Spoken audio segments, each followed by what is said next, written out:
We provide you the platform to turn your dreams into reality. Give wings to your aspirations with KR Mangalam University. और चलिए अब आगे आपको दिखाते हैं, पाकिस्तान का साथ देगा तो चीन भी बर्बाद होगा।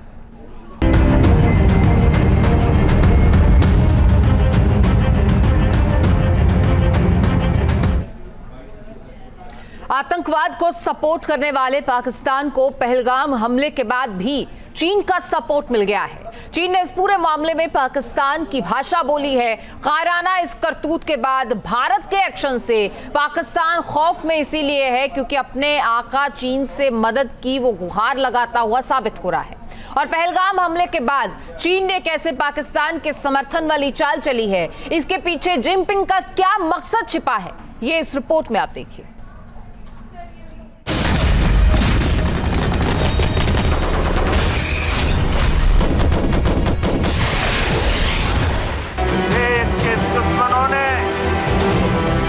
भारत की आस्था पर हमला करने का दुस्साहस किया।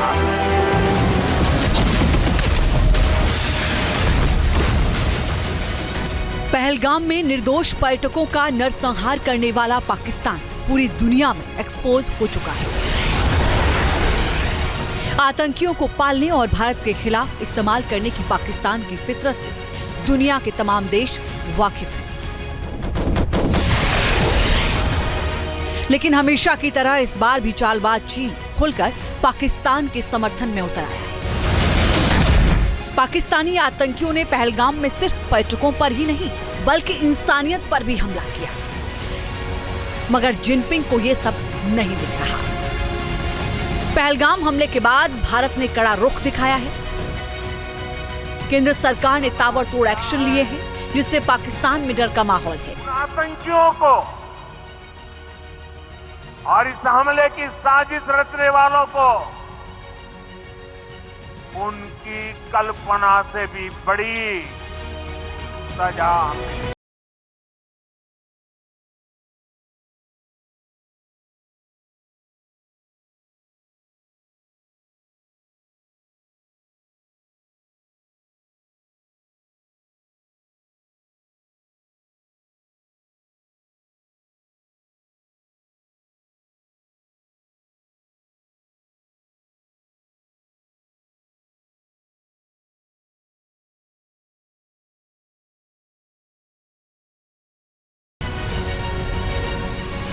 कि पहलगाम हमले के बाद चीन घटनाक्रम पर करीबी नजर रख रहा है और निष्पक्ष जांच का समर्थन करना है। चीन की ओर से कहा गया है कि भारत और पाकिस्तान के बीच तनाव किसी के हित में नहीं है और ये क्षेत्रीय शांति और स्थिरता को नुकसान पहुंचा सकता है।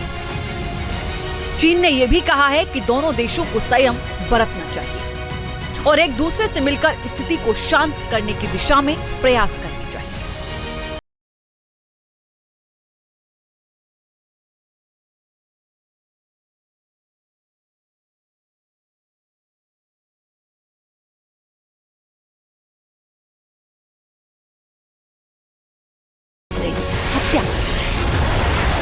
ज़्यादातर इंटरनेशनल कम्युनिटी के हर देश ने पहलगाम में हुए आतंकी हमले की भर्त्सना की है, विरोध किया है, कंडेम किया है और उन्होंने कहा है कि हम भारत के साथ हैं।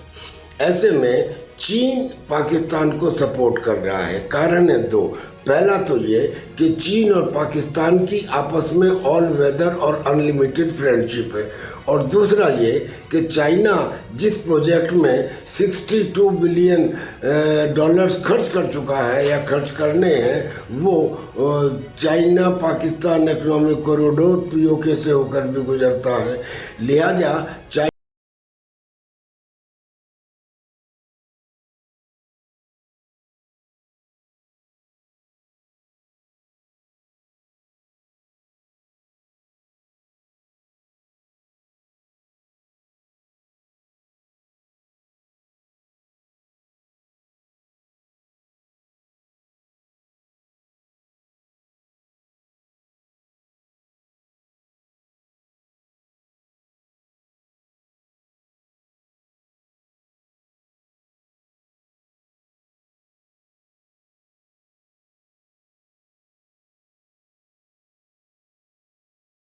टीआरएफ का नाम शामिल न करने की जिद की और उसके समर्थन में चीन भी उतर आया। दोनों देशों ने यूएनएससी में काफी जद्दोजहद की और नतीजा ये रहा कि पहलगाम हमले को लेकर यूएनएससी के बयान में टीआरएफ का नाम शामिल नहीं किया गया। पाकिस्तान ने ये सब इसलिए किया क्योंकि टीआरएफ का नाम बयान में आता तो उसकी पड़ताल होती तो पाकिस्तान एक बार फिर बेनकाब हो जाता, क्योंकि टीआरएफ का सीधा कनेक्शन सीमा पार से ही है। इसीलिए पाकिस्तान को बचाने के लिए चीन ने भी पूरी ताकत लगा दी है। पाकिस्तान की सरकार और फौज की रणनीति के तहत ही हमले की जिम्मेदारी लेने वाला टीआरएफ भी बाद में मुकर गया। 2022 में चीन ने आतंकी मसूद अजहर के भाई अब्दुल रऊफ असगर को भी ग्लोबल टेररिस्ट घोषित करने से बचाने के लिए वीटो लगाया।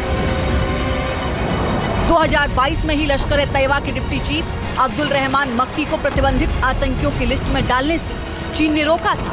हालांकि 2024 में मक्की की मौत हो गई। वैसे ये पहला मौका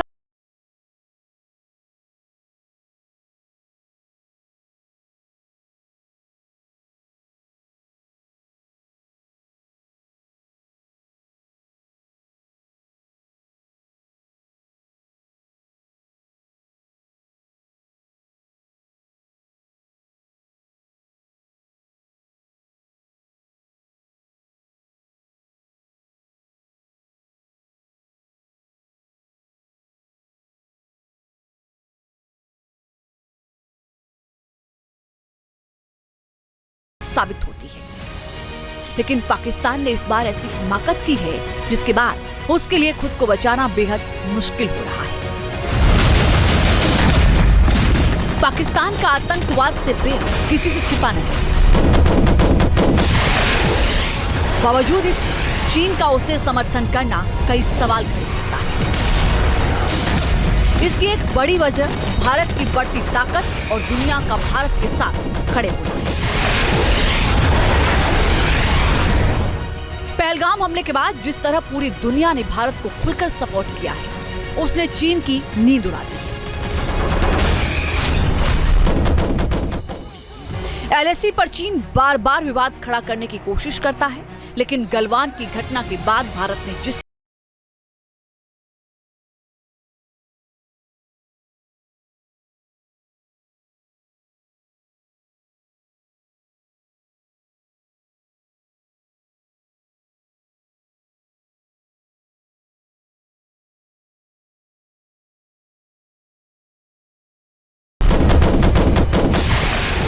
दूसरी तरफ पाकिस्तान बुरी तरह घिरा हुआ है।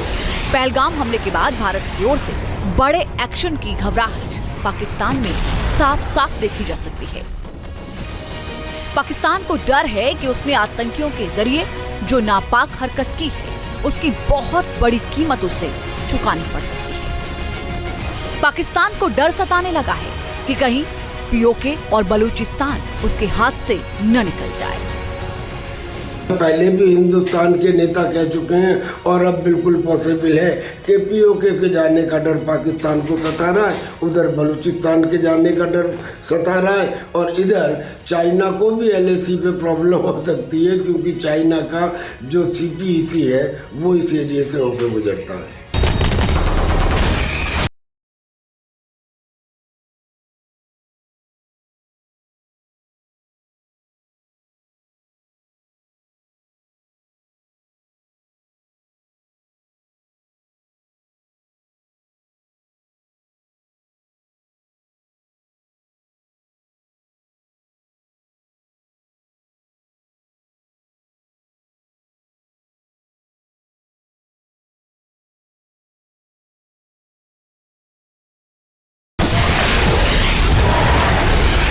न्यूज नेशन अब व्हाट्सएप पर खबरों के ताजा अपडेट के लिए न्यूज नेशन के इस क्यूआर कोड को स्कैन करें।